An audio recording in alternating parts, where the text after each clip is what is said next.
It's time to take a look at what's happening around Wyoming. I'm Wendy Corr, bringing you headlines from the Cowboy State Daily newsroom for Friday, May 3rd.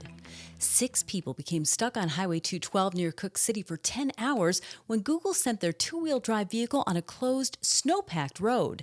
The tourists somehow missed the road closed sign and the massive amount of snow. And Cowboy State Daily's Andrew Rossi points out that the tow truck driver from Cody who rescued the family wasn't surprised at all. It was a family that was determined to get the Yellowstone. They knew the east entrance was still closed, but they thought that the north entrance road or the northeast entrance road was open, which isn't wrong. It is open at this time of year. There's just that 9-mile gap between the east entrance and the entrance to the Beartooth Highway that isn't plowed. So they got caught in a snowstorm, head up there around midnight of all times, and they got stuck in the snow, and they were stuck there for 10 hours until Zach Beardall out of Cody could come and rescue them. So it's not that uncommon, he said, for this time of year. It's the opening of the park.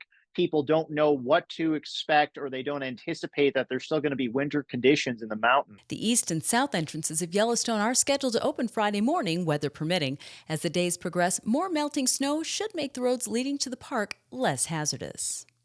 Peabody Energy Corporation, which runs the world's most productive coal mine in northeastern Wyoming, saw its profit slip 79% from a year ago as production in the region's surface mining operations sunk to one of its lowest levels in a decade.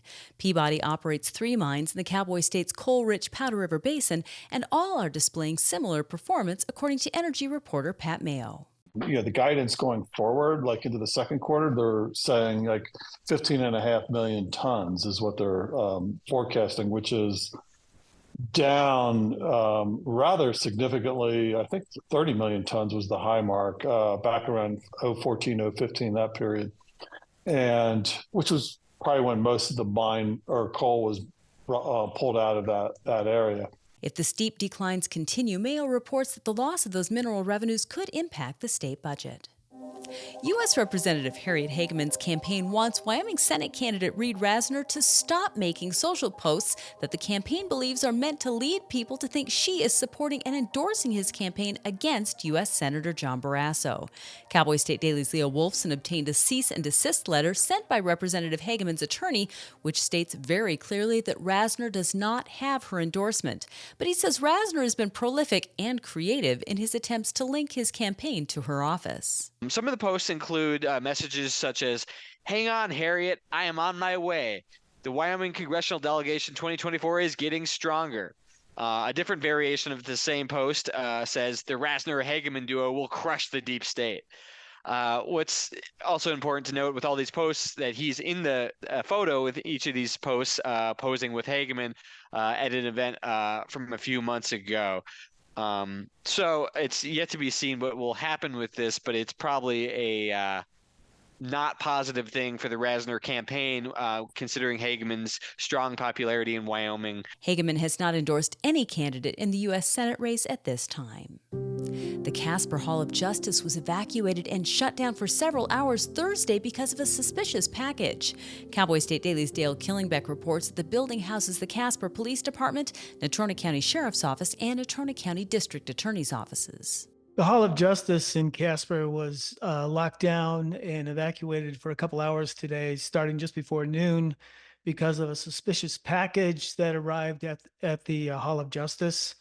And some members of the special response team that deal with hazardous materials showed up, went into the building, and after a couple hours, everything was decided it was an all clear. This was the second Wyoming courthouse in 3 days closed for a potential threat. A hazardous materials threat prompted an evacuation of the Campbell County Courthouse in Gillette Tuesday. Whether the Casper and Gillette Courthouse incidents could be related wasn't known at the time the story was published. A man who in 2021 unleashed a meth-fueled violent crime rampage on homeowners and hunters in Douglas was denied a new trial by the Wyoming Supreme Court on Thursday. Cowboy State Daily's Claire McFarland reports that 43-year-old Solomon Bolan is now serving 30 to 40 years in prison for the shooting, but is appealing the Wyoming Supreme Court, arguing that his attorney didn't serve him well enough at trial. The court documents describe just a bombastic crime spree where Bolan is on meth, is shooting 2 different hunters through their legs with 1 bullet, during sort of a truck chase in a circular driveway and is ripping through fields and stealing guns and breaking into homes and asking everyone wild questions. His argument was that his lawyer and his trial judge should have put the question to the jury whether he could not be considered guilty because he was essentially crazy at the time that he committed these crimes. Wyoming defendants can't be found not guilty for mental incompetence if their mental incompetence was primarily self-induced, in this case, fueled by the amounts of methamphetamines Bolan had used prior to the incident. Due to a bee colony forming on the protective netting behind home plate, we ask that you please be patient. And the MVP of Tuesday night's Major League Baseball game between the Arizona Diamondbacks and the Los Angeles Dodgers was Matt Hilton.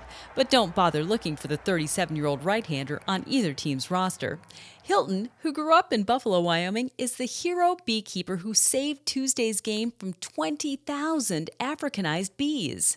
Cowboy State Daily's Jake Nichols spoke with Matt about the team's need for his unique skills. So are we surprised it took a guy from Wyoming to get the show on the road at Chase Field? Probably not. It might have been a little enlightening to learn a swarm of bees could actually pose some level of threat to baseball fans. But I think the real eye-opener in this story is the fact that Chase Field, home of the world champion Arizona Diamondbacks, has a pest control company on call 24/7 for just such an emergency. Brilliant. After completing his task Tuesday to a standing ovation, Hilton was invited to throw out the ceremonial first pitch. And that's today's news. Get your free digital subscription to Wyoming's only statewide newspaper by hitting the subscribe button on cowboystatedaily.com. And don't forget to subscribe to our YouTube channel. I'm Wendy Corr for Cowboy State Daily.